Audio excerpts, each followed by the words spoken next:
umfazi ungayithathi.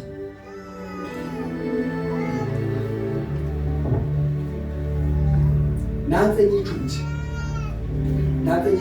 yomuntu wesifazane. Umuntu wesifazane enjuthi sovula iscripture khulekani. Enye ijuthi yakhe ukudlulisa. Yazi awuthi ngikhulume ngwanesi. Nina ngwanesi nibe successfully nina bogogo abadala ukudlulisela engane zenu amadoda aphathwa kanjani. Niyazi babe successful.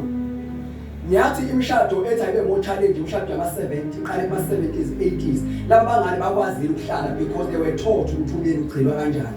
Bekumele ngazwakala ukuthi intombazane isiyathatha obaba balo besondela bethi akwenziwa kanjani ukuthi endodeni ukuthi nala kwenziwa kanje.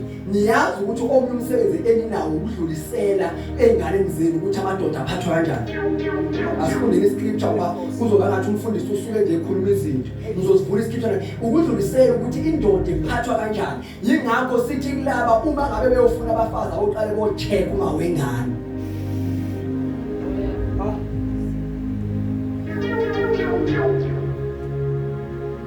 Hambe ubuye ngala intombazane ehlala ngakhona ufike uhlale ngenhla komuzi uthula ukuthi ulalele umama wakhona. Muke wabezwa ememeza egceke ungayithathi ingane yakhe.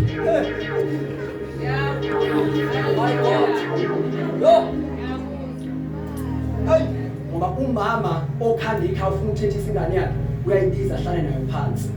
Enye into ebulala i-disorder kuma-families lama-emotions esinawo. Ingane asiyithethisi isimile.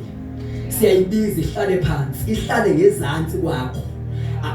Ngosu ihlale ngezansi kwakho wena ube ngenhla ebese ukhuluma umthetho. Make wenza uma waye memeze egcekeni ethuka ebabiza ngonondindwa ebabiza ngeibhukubhuku ungayithathi.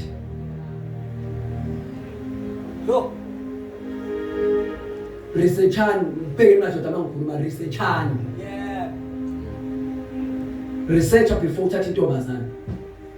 Research uqede. Sanugijimisa uthanda nje into enyinzilo nje. So sanugijimisa uthanda research kahle uthola kahle ngentombazane ufuna ukuyithatha. Ungathi mawusungenile usuyakhala. Uthi uyashada ushade prayer request ushade prayer point.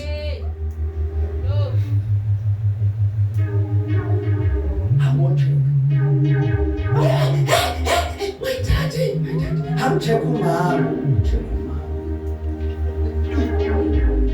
Xasula kanjani inkinga? Njani ubhekana ingane zethu isikhathi esiningi azithathi into esisho zithatha into esiyenzayo. Mawufuna ucheck ingane yami izama lezi zinto ezenziwa